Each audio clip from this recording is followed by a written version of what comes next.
Welcome to this episode of The Wolf and the Shepherd. Today we are going to be talking about Asian genres of music.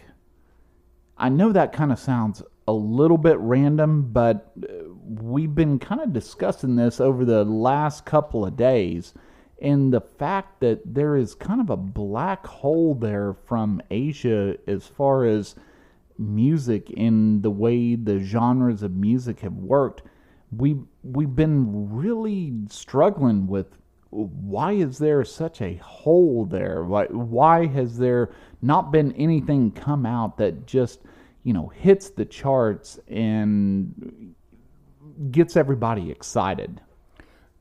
Well, actually, if we're being honest, the reason we came up with this topic is because the Shepherd and I were actually trying to see if our phones were truly listening to us. True. So we came up with something, a phrase that would be absolutely ridiculous that we could guarantee it wasn't coincidence if we started getting hit with targeted ads. And before we disclose what that phrase was, we've been doing this now for 5 days, I think. Yeah. Is that correct? 4 to 5 days.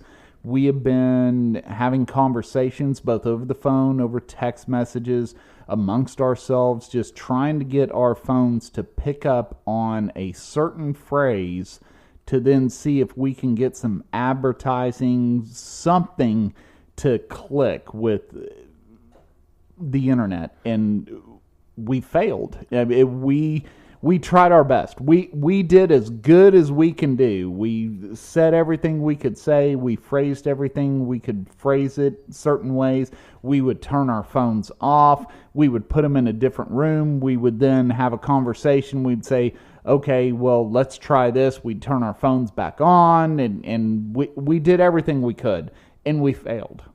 Well, it's actually getting a bit frustrating because I think we used the phrase that many times that we somehow convinced ourselves we were genuinely interested in the topic, and now we just want to buy a t-shirt we can't find one anywhere. I'm also pretty sure that I've invented this genre in my head because I'm pretty sure I had a dream that I was listening to this music that doesn't even exist because we've been talking about it so much. We basically fooled ourselves. We have destroyed our psyche as far as this genre is concerned. So tell all the listeners, what is this magical new genre that we've been talking about? Well, first of all, I want it to be known that we created this musical genre. Yes. It does not trademark, copyright, all that good stuff. We own this. Yeah.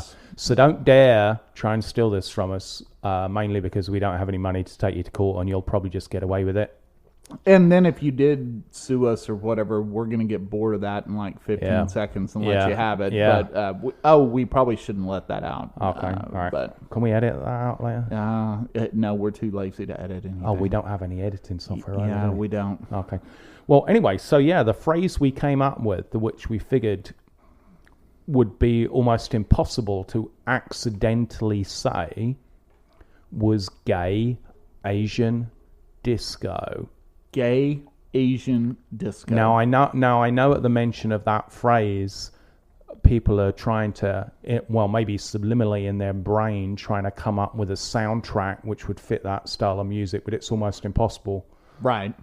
And of course, by the way, we should mention that both of our phones are on right now. Yeah. And we're, of course, recording this into a computer. So all the mentions we're doing are continuing to add to the fact that are the computers listening to us or our phones listening to us.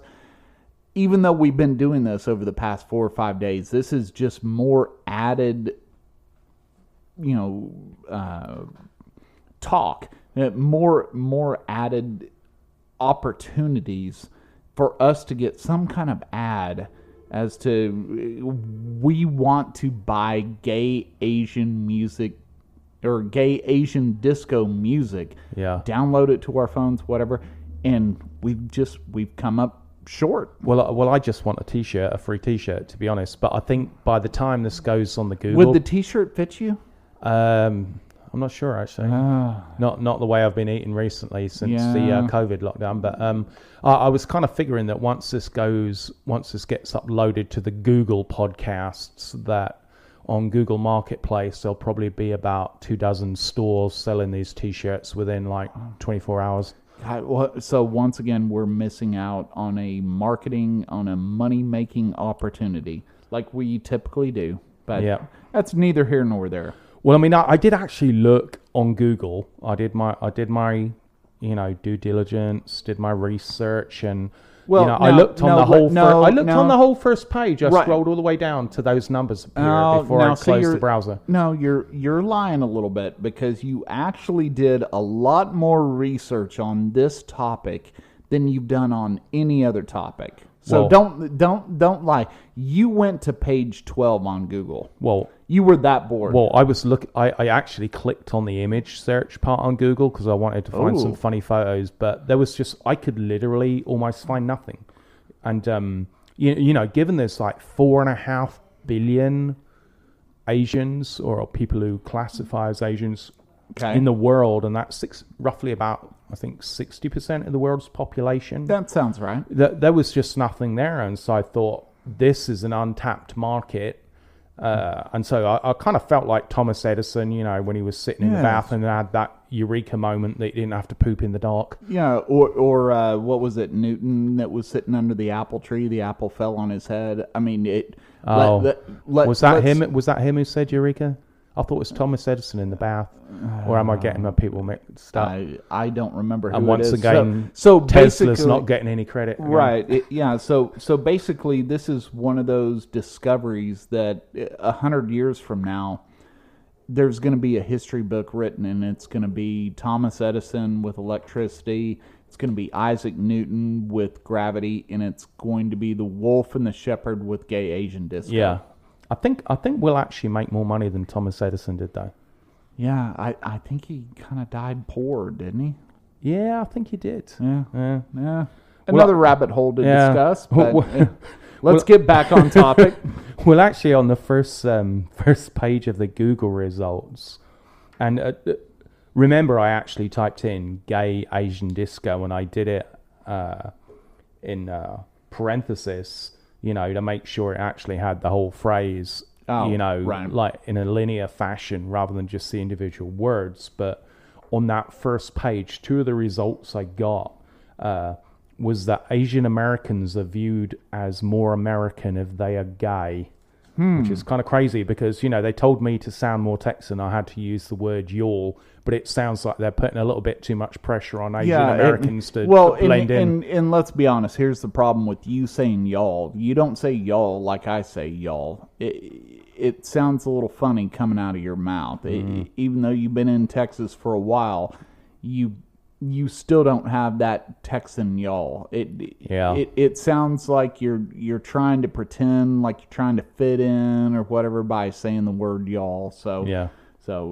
there is that. But mind you, I'm kind of thinking that the sweatshops in China making all those LeBron James jerseys could actually, if we invent this genre, they can play that gay Asian disco genre doing the 18-hour shifts for motivation. Because let's be honest, if you're earning 28 cents a day and getting beatings for misspelling Lakers as Rakers, that's not putting a smile on any worker's face. No, it's not. Especially not those 6-year-old kids working in there. Yeah, that would be terrible. But maybe they decide to stop making the jerseys and then turn around and maybe they could find the next gay Asian disco star that is sitting there writing the sweatshops. Kind of like an American Idol kind of competition, but instead of that, it's more of a gay Asian disco idol competition. Do you think there'd be like an Asia's Got Gay Talent show? Yes. On TV. Yeah, there you go.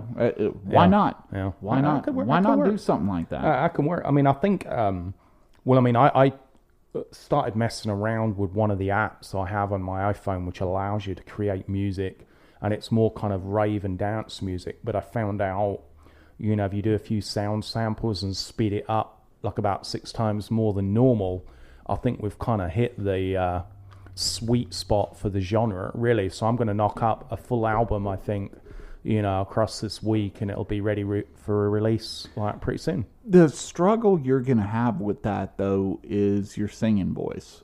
And I know you think you have Voice of an angel. Yeah, this wonderful singing voice, but it would better be used to torture terrorism suspects rather than let people enjoy listening to your voice. So you would have to find a singer somewhere. Have you heard Japanese people try and sing karaoke?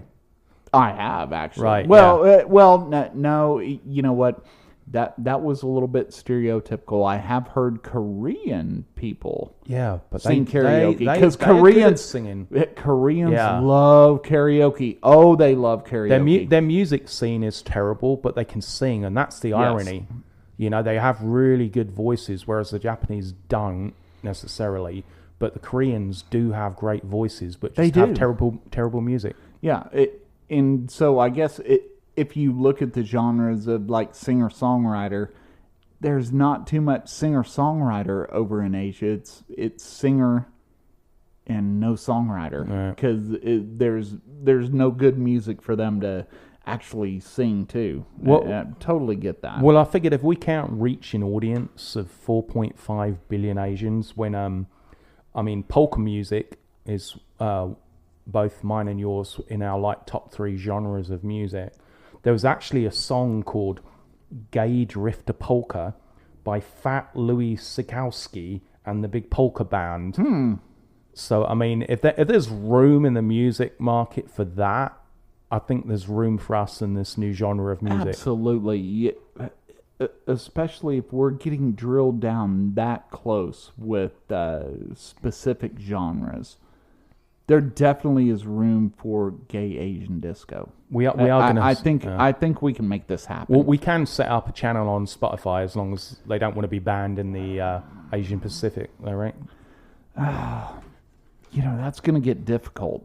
That's going to require a little bit of research. I don't know if we're actually going to want to do that much research, but I think maybe we would have a listener out there that might be able to grab a hold of this, and we just get the royalties off of it. Right.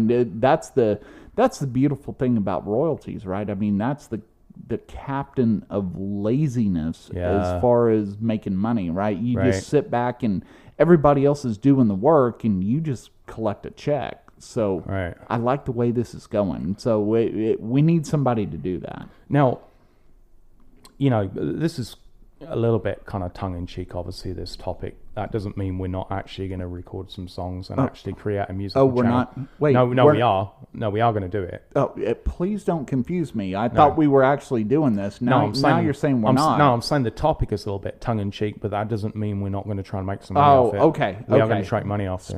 Stop trying to confuse me. So if there's any sponsors out there, we would like free sake for life. And some better quality sushi than the shepherd gets from QT on the way into work each day. Hey, you know what? It's not that bad. It's really not that bad. But one of the packets she bought had a sell-by date before we'd even heard of COVID-19. Yeah, but I can't read that stuff. That takes too much effort. But you know what? When you leave that stuff out in the sun, it tastes great after a while. Mm-hmm. Yeah, and I lost 19 pounds in 4 hours after eating it. So once again, if we're looking at sponsors, that's a good diet plan. Yeah. Go ahead and eat some bad food. Yeah. Eat some gas station sushi, and you will lose some weight. Right. Now, talking about genres and perhaps genres which maybe should have, you would have thought that they would have happened. And like I said, I don't think there's been outside of K-pop, which really isn't an Asian musical genre, because I think it was the Western world who gave it that label.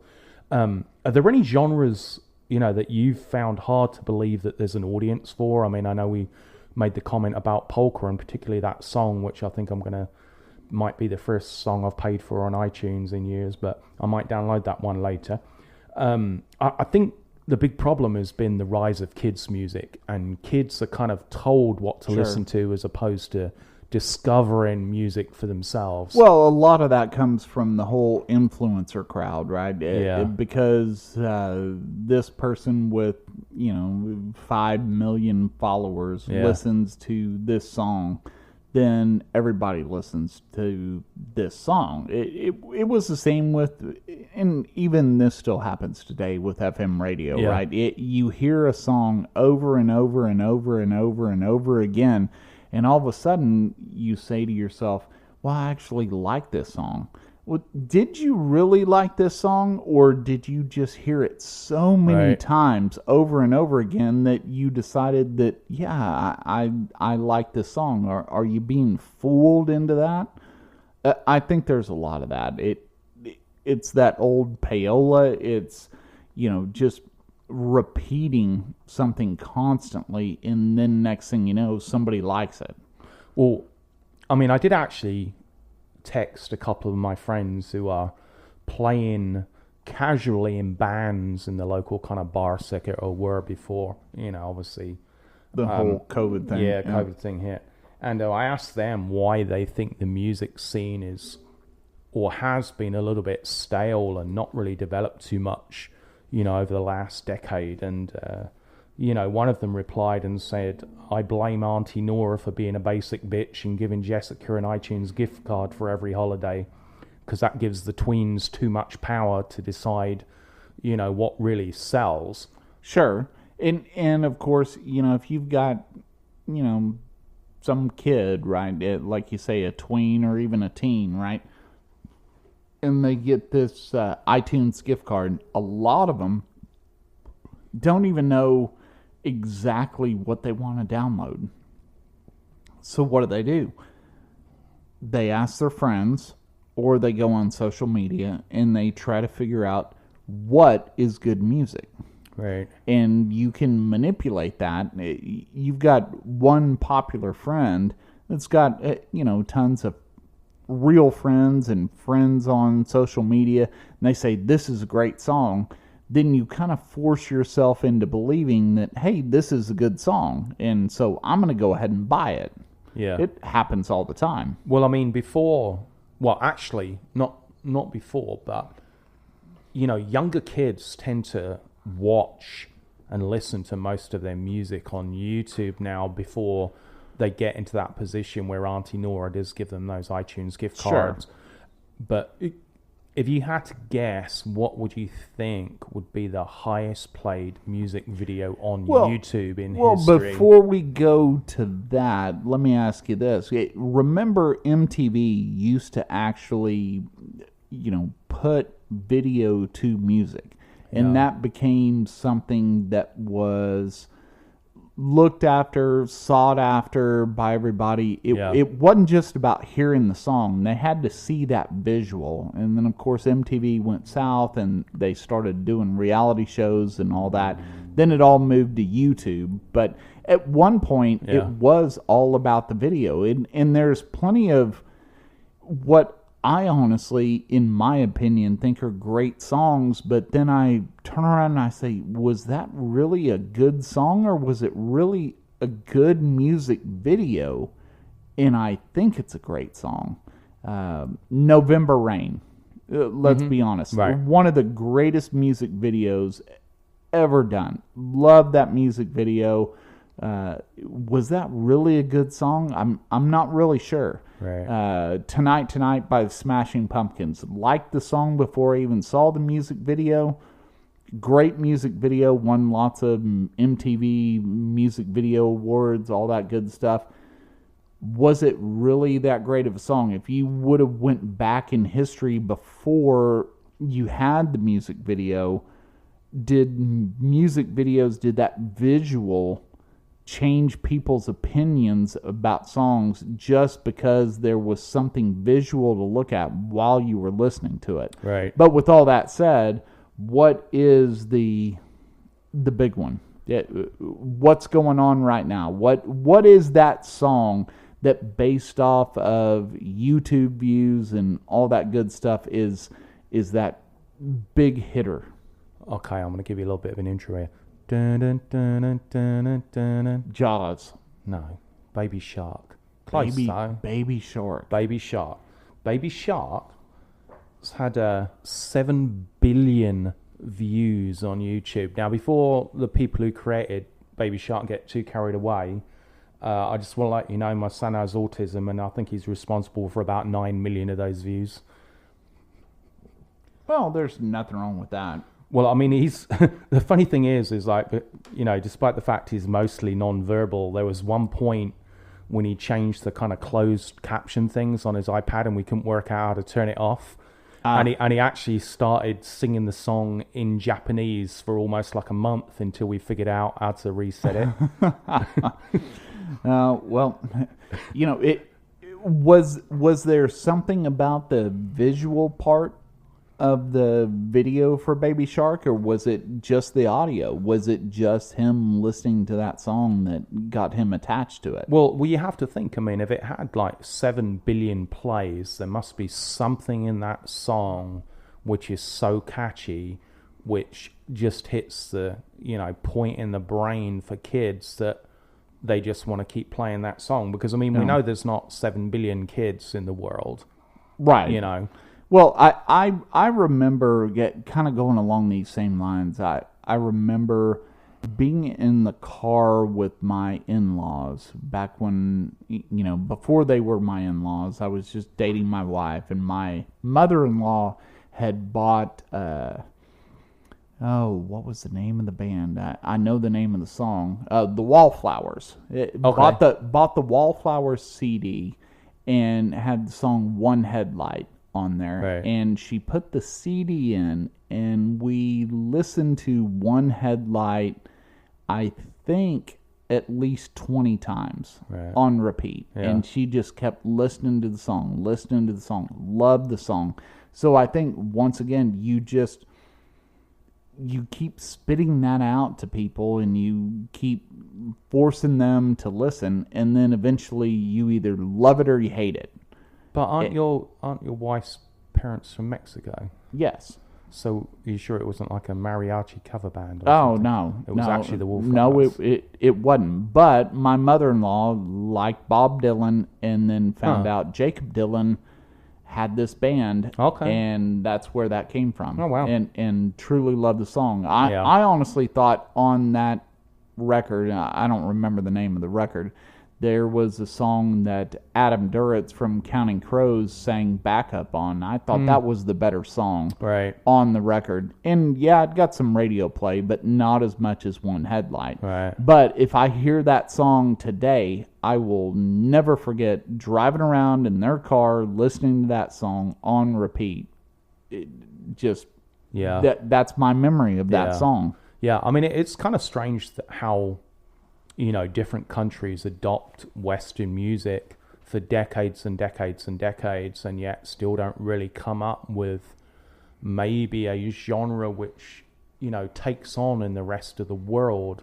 Like, you know, there's been a lot of music, you know, from... let's think about it. You know, you've got Ireland, right? And so that's that...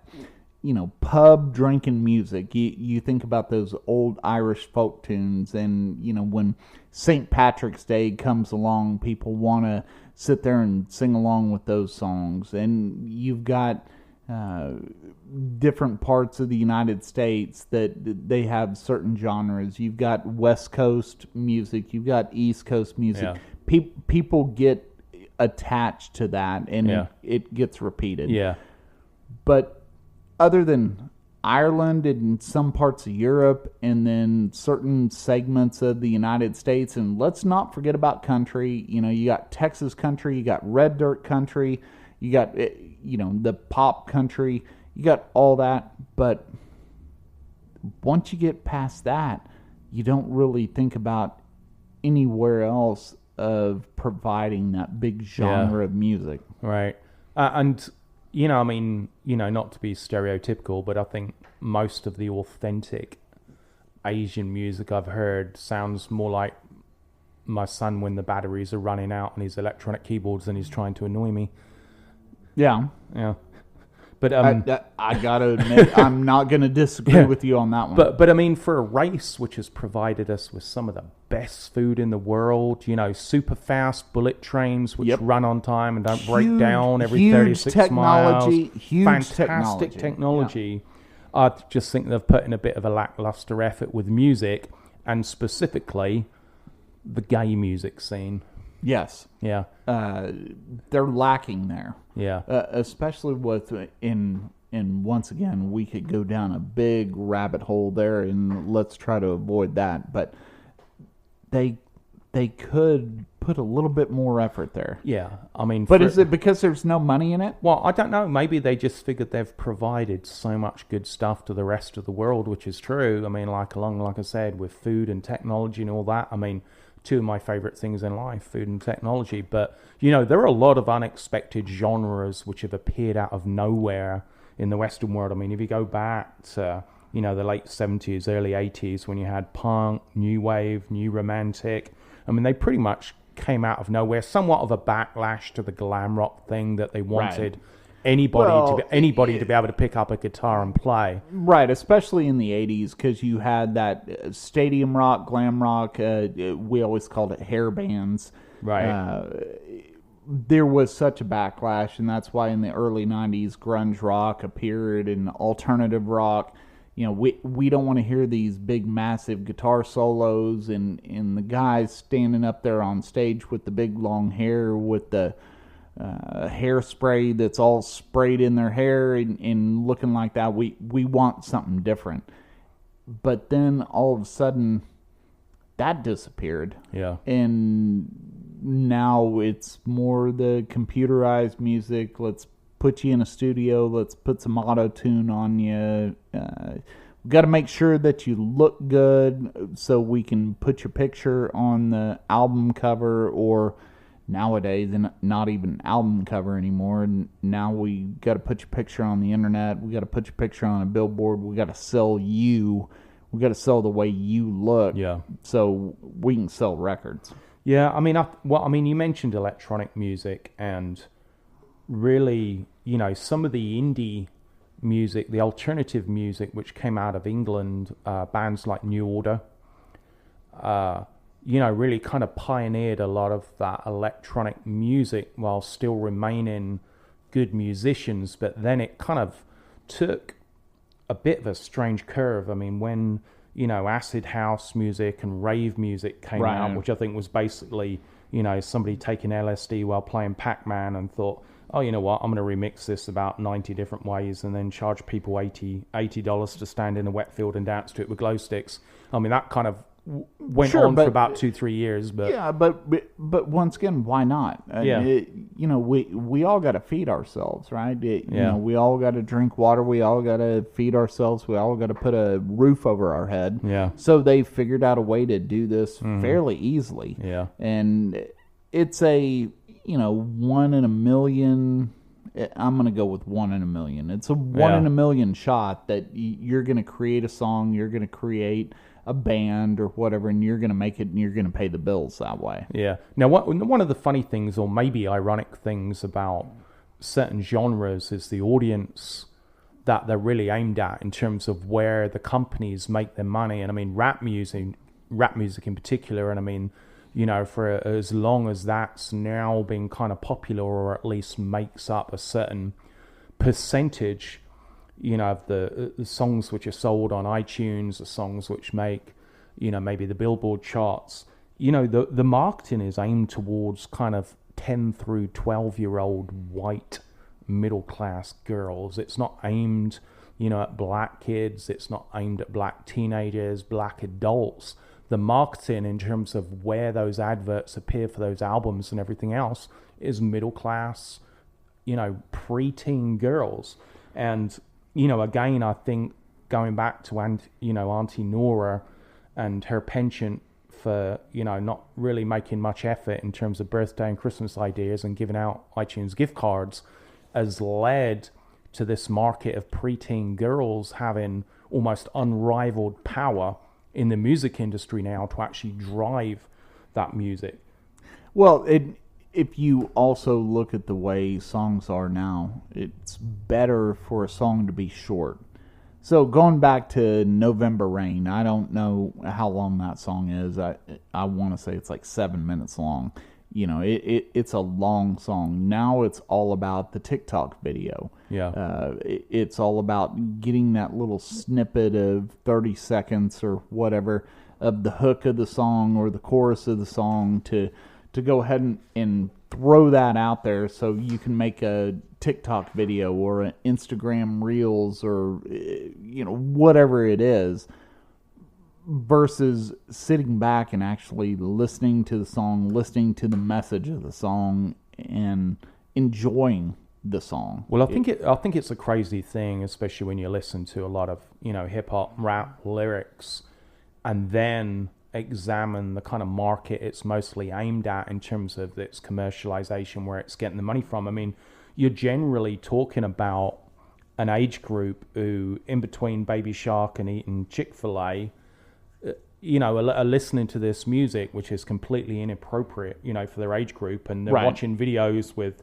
you know, people twerking on it. And I mean, you know, I don't think it's appropriate for, you know, 10-year-old girls, I don't care what race you are or anything, watching these videos and seeing this stuff, and yet this music is deliberately marketed them. I mean, we should probably contact Netflix. There's a documentary in there somewhere. Probably so. And let's not forget, years ago, they didn't want to show Elvis Presley on TV with because the gyrating hips thing. When he shook his hips, that was something that wasn't able to be televised. Yeah. Now you have songs, and I don't even want to repeat the name, but I'm just going to say the initials, WAP. Right. Yeah. And I've read the lyrics, I've watched the video, and I thought to myself, my God, if my parents heard me listening to that song and watching the video, everything would just crash down. But last year, we said, hey, we can't play the song Baby It's Cold Outside, right, because there's an intonation about a man controlling a woman, and maybe some rape intonations, something like that. They said it was a bit rapey. Yeah, and then I hear the WAP song, and I'm thinking, wow, that song's okay, but Baby It's Cold Outside isn't. And I'm thinking about poor old Will Ferrell and Zooey Deschanel when they sang that song in Elf. Right. Obviously, if they'd have made Elf during this, they wouldn't have ever done that. And that was a funny scene with them singing that. And now you can't sing that song? Right. Wow. Well, I mean, that song, the WAP song, I obviously know what those letters stand for, but before that song come out, I mean, I think we'd have had as much difficulty trying to find links to something describing that on the internet as we have with Gay Asian Disco, because to be honest, I mean, the phrase doesn't really make any sense. No. But it's just one of those things that it's controversial for, you know, controversy's sake, and that's how it kind of gets popular. You know, I mean, there was a popular meme which was circulating on the internet when they banned, you know, the Baby It's Cold Outside, and it had a radio producer or a DJ, whatever, saying, hey, sorry, we're not allowed to play Baby It's Cold Outside anymore, but this next record, it's Cardi B inviting everybody to eat her butt. Right. So, you know. Yeah. Crazy. Yeah. Crazy. I mean, it just goes. It's great. But what you think when we went back actually to our Smiths podcast and where did music go? We talked about whether music's pretty much dead in terms of creativity now, because it's so overproduced and it's so over commercialized that there seems to be very little popular music, or in terms of what sells, that, you know, is actually artists driving it themselves. It's all people behind the scenes getting the people to perform the music, and that's how they make the money. It doesn't seem like there's that many real bands coming through on the mainstream anymore. No, I totally agree. I think you're always going to have the bands that are still going to produce their music, they're going to be true underground, because if you look at how music is now, any genre outside of what's popular is truly driven underground. Yeah. And there used to always be the underground, and now I think it's more so underground than it has ever been. And it's kind of like drinking a beer. And used to, you would say, hey, have you ever tried this beer? And somebody would say, well, I've heard of it, but I haven't tried it. And now that you have all these different beers that are out there, it's hard to even ask, hey, have you tried this beer from this brewery in Podunk, Texas? Because everybody's making a beer. Yeah. Conversely, now you have all these bands that are truly forced underground. It's kind of that same thing that if you say, hey, have you heard this song by this band? Most people haven't even heard of the band, haven't heard of the song, but it's opening up a area that people can actually kind of focus on the artist. They can say, hey, I like what these guys are doing. I like their music that they're making. I will support them. I'll buy their vinyl. There's a band that I just bought their vinyl that is from New York. They're a ska band. And I accidentally found them, and I've been listening to them on Spotify, and once they released a vinyl, I said, you know what? I'm going to go ahead and buy this vinyl to support these guys. I don't know if they're ever going to come down to Texas and play a show, but I want to support them because I like their music. Right. Well, I think the great thing now is there are so many different channels of distribution and ways for you to discover a band, because, I mean, before the internet, you would probably have never discovered that band. But, you know, getting rid of the record label as a middleman, taking out those costs, what it used to cost to put out a single, you know, it was very, very difficult to raise that money.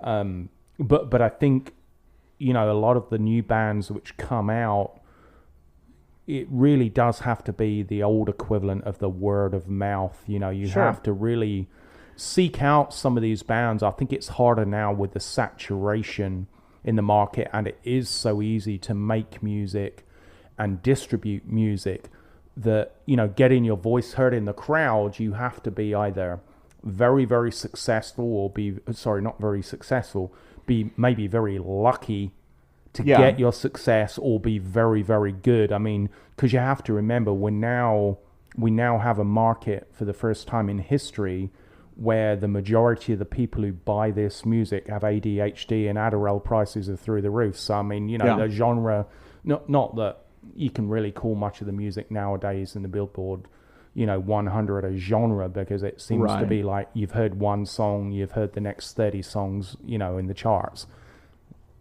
Absolutely true. Yeah, absolutely true. Now you subscribe to Spotify, right? I do. So I thought first of all you did it because you were sick of your daughter buying every release that Taylor Swift did, not because you actually wanted free access to all the music. So I have a family plan on Spotify, and the reason I did that was because my wife and my daughter kept spending money on songs on iTunes, whatever it is, 99 cents a song or whatever, knowing that after 3 months, they're not going to listen to that song. And they were trying to build their playlist, their library or whatever. Mm-hmm. And I said, well, wouldn't it be better if we just went ahead and had a Spotify account and had a family account, which is what we have, and then you can listen to whatever you want, whenever you want. You can download stuff to your phone if that's what you want, so you can play it offline and have every song you want versus paying 99 cents a song. And you know what, you get a $25 gift card from iTunes and you end up with 23 songs, let's say, and that's all you've got. Yeah. Why not go ahead and have access to a huge music library versus, my CD folder and my wife's CD folder and my vinyl collection and everything else. I mean, I have the songs I want to listen to on, CD or vinyl or whatever. But, of course, Spotify is so much more convenient. Yeah. I can listen to it on my computer. I can listen to it on my phone. Not the greatest quality, but, unless you're having that moment where you just want to sit back and hear the quality and you just want some background noise. Yeah. Now, why not do it that way? Yeah, I mean, it feels like iTunes and the Google Music services have been, haven't really been around that long, but, can you see services like Spotify and, their competitors really kind of almost killing off iTunes and, the Google Music thing, because obviously no longer you have to pay for an individual song or an album. You can pay one subscription a month for less than the cost of an album and access pretty much every song. Well, of course, iTunes shifted to Apple Music. Yeah. And that's what they're trying to focus everything on. Then you have Amazon Music, several of those options. You have Tidal, which is a great service. It's a little overpriced, but it's more for the audiophile because the quality is so much higher on that.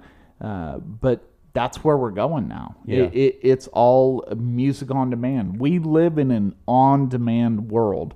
We've talked on prior podcasts about going to Blockbuster and trying to rent a movie. And most people can't even imagine the fact that they can't click a button on their TV and watch a movie immediately. Yeah. And it's the same with music. They want what they want. They want it right now. And it's the same with music. Right. Now you did mention, I can't remember which specific podcast it was, you mentioned about vinyl sales in the last 12, 18 months actually surpassed that of CDs. It has. And I love the fact that vinyl has surpassed CDs. Never was a CD fan, never was a cassette fan. I always thought once CDs came out, because I remember getting a CD in a CD player and then realizing I could also put that CD in my computer and play that CD. And I thought, well, why do I have to do this when I can connect my computer to the internet? Why do I need this disc? And I always thought there's going to be a digital version of this. It's going to take a while, but eventually it's going to happen. And here we are, and now it's happened. Now, I haven't noticed, and this might sound like a really ignorant question, but do they still sell CDs in stores? I don't know. Because I'm not necessarily sure that it's because I either don't keep an eye out or I just never go to those sections anymore where they might sell music in stores like Walmart, Target, wherever. I would have to say yes. And the only reason I say yes is because over the weekend, the wife and I went hunting for cheap Halloween candy. Because, of course, once Halloween passes and all the candy companies put Halloween candy out, they put a Halloween graphic or whatever on it. It's the same candy. It's just a different wrapper. Then we always go out and we try to buy the candy cheaper to give to the kids. And as we were going through the store, we were at Target, which is one of our Sunday Sevens. Super Target or just regular Target? Regular Target. Okay. No, we went to a regular Target. I walked by a display of DVDs, and I thought, okay, well, they're still selling movies on DVD. They probably still have CDs. Right. But I didn't go into the music section and actually look. Right. So I think they're still out there. I think they are. Yeah. Now I can understand that, with movies that were produced and they either overpressed a certain number of copies of movies, these old movies, which is why, they appear in bargain buckets and stuff. Because it's like, we still have, 19 million copies of this movie. which didn't sell, so they stick them in bargain buckets, you know, just as a kind of stop loss, whatever, and like, let's try and sell it. But I don't understand now, you know, especially, well, maybe in the United States or the UK, why anybody would, you know, or a record company, not a specific individual band, would make that effort to actually get something released on CD and have that extra cost in terms of manufacturing, distribution, when obviously electronic, you know, methods of, you know, receiving that music, you know, is the way to go. Because, I mean, why would you have that overhead and lose money when you can just sell it electronically? Right. Because, it totally makes no sense to me, especially with books being print on demand.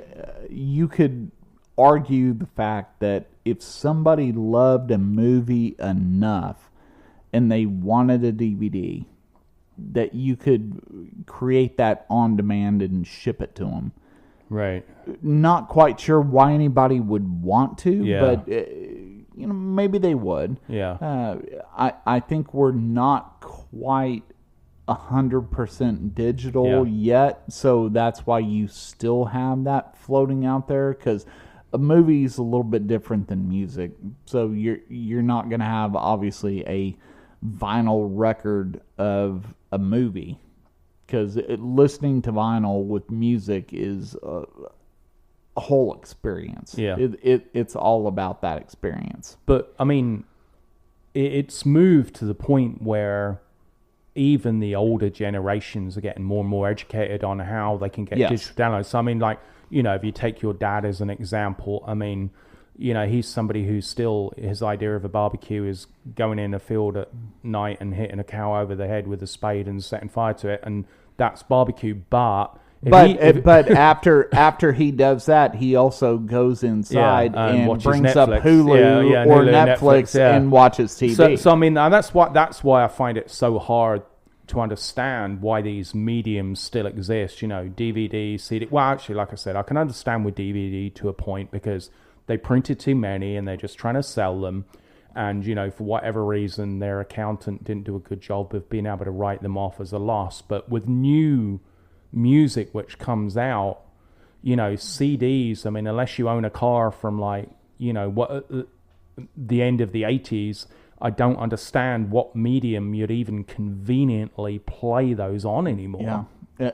I remember way back in the day installing a 6-disc CD changer in the trunk of my car, thinking that was amazing that I could put 6 CDs in the trunk of the car. And then I could control that from my radio, and I could actually have 6 CDs. And then, of course, you know, fast forward, we had a 6 CD changer in the dash of one of our cars, and we thought that was great.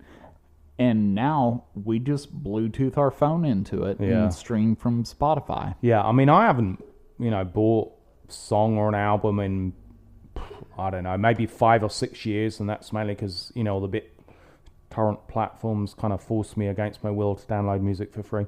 But outside of services like Spotify, iHeartRadio, and the other ones you mentioned earlier, I'm not sure I could justify spending that money now, because if I wanted an album, I'd be stupid not to sign up for Spotify for a month's free trial or do whatever. You also have to remember that, and of course, once again, I haven't bought a CD in a very long time, but I'm going to guess if you went to the store and you could actually buy a CD, it's going to be somewhere around $10-15, right?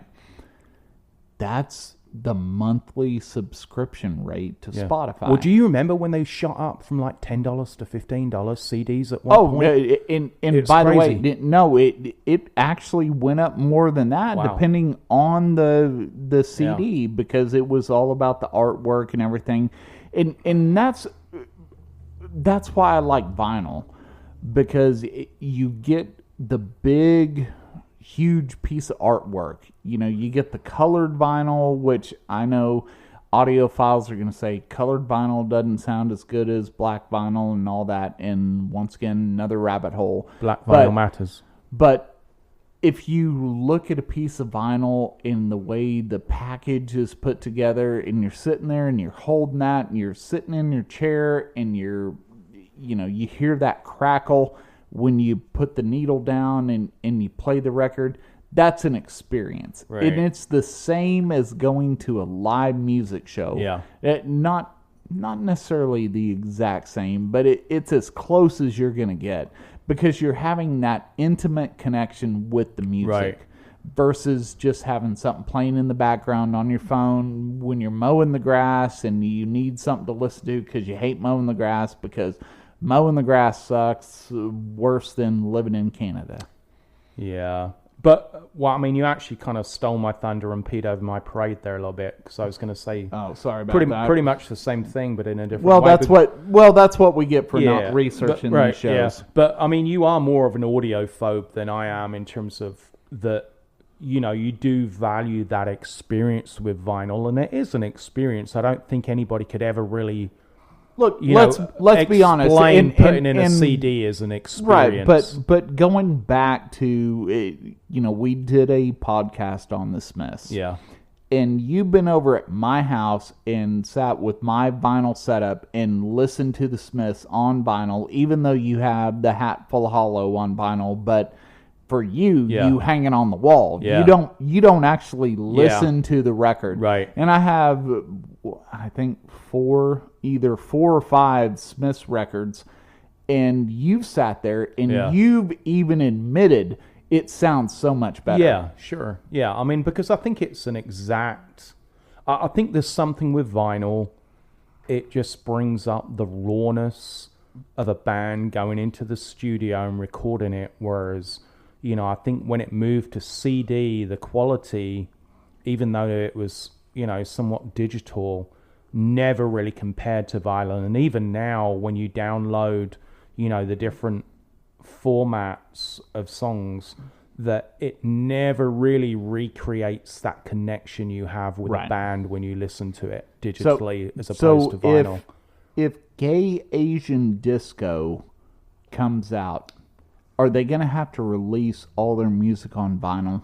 Well, I don't know if we have the time to put it out on vinyl, to be honest. Yeah, it's going to be difficult. Well, I mean... Sounds like a lot of work. Well, I think we're going to have to run another competition with this, and I think if anybody wants to put together any tracks that we can contribute to our new record label for this new genre, and we've decided to call it Gaysian Records, which I think kind of... Gaysian. Gaysian. Listen to you being creative. Gaysian Records, right? Yeah, if they email trademark. If they email us at wolfandshepard@gmail.com, and they send it to us, we will absolutely 100% put it on our Facebook page. And, when we do this album, the freshman release of Now That's What I Call Gaysian Volume 1, it will make the cut. Yeah, but, so do you realize the amount of work you're creating here? We are so lazy, and now we're going to have to run a record label for Gay Asian Disco. Well, I was thinking more about the T-shirt sales, because if there's that many Asians in the world, and you take the percentage of how many of them may or may not be gay, I was thinking the merchandise, just like every other band we were talking about the other day, they make their money from touring and merchandise. And of course, this is where we're going to make the money. We're going to create this band that probably can't tour, but we could create the merch for them. Yeah, I like the way this is going. There's got to be a equivalent of a Gay Asian Disco version of John Travolta from Saturday Night Fever out there somewhere, who is going to break through, and we together, you and I, are going to be responsible for making them massive. That is a lot of responsibility. It is. I don't know if I can hold that on my shoulders. That might be more pressure than we signed up for, to be honest. That might be bad. So what's if you had to really push a musical style that you honestly think would be big in 10 years' time, do you think there's anything now whatsoever that will come out of almost nowhere, or do you think new genres are absolutely dead? I think they're dead. You think they're dead? There'll be no more creativity, and it's Nope. just a repeat and a rehash of what's come before. Yep. And new genres are dead. I think they're dead. I agree with you. I totally think they're dead. It's sad to think about that it's dead. Yeah. But I don't see it happening. Yeah. You're gonna get some wrinkles. You're gonna get some cover songs in different genres. I remember watching a video from, I think it was Jimmy Fallon, that was Gwen Stefani playing her songs when she was in No Doubt in a country version, and listening to that thinking, I remember when Gwen Stefani was in No Doubt, back when I thought she had good music, and listening to her, sing them in a country version. Yeah. But we're at the bottom of the barrel. It's kind of like Hollywood with movies, and we keep doing. It's just rehashes. Yeah, remakes. We keep doing sequels. We keep doing all that. The creative people are running out of ideas, and it scares me. Yeah. I think we're done. I just don't see it well, going any farther. I agree with you. And going back to that, one of our very first podcasts when we covered the Smiths and Morrissey, that we talked about there are so many different versions of early Smith songs, like There Is a Light That Never Goes Out, that it doesn't matter which band sings it, even if you're not necessarily a fan of that band, that song still sounds good. I don't think there's maybe been more than a handful of songs in the last 10 years which different bands could sing which would still sound good. I think music is almost dead in terms of creativity. It's just purely now about the monster machine of marketing and instant money. It's the hook. It's the short YouTube video. You're going to see shorter songs. It's going to be about the shock value. That's all that's left. But we are going to make a gay Asian disco version of Baby Shark, though, right? When we started this podcast, I would have told you that we are not getting in the gay Asian disco business, but maybe it's our responsibility as people that love music that we have to make this happen. It's going to suck. I mean, we're actually going to have to do some work, which probably means we're not going to do it. But we'll at least talk about it for, 5-10 minutes. Yeah. And then decide that it isn't going to happen. But with all that said, thank you for tuning into this episode of The Wolf and the Shepherd. We certainly appreciate all of y'all's support that y'all have given us. And we'll catch you on the next one.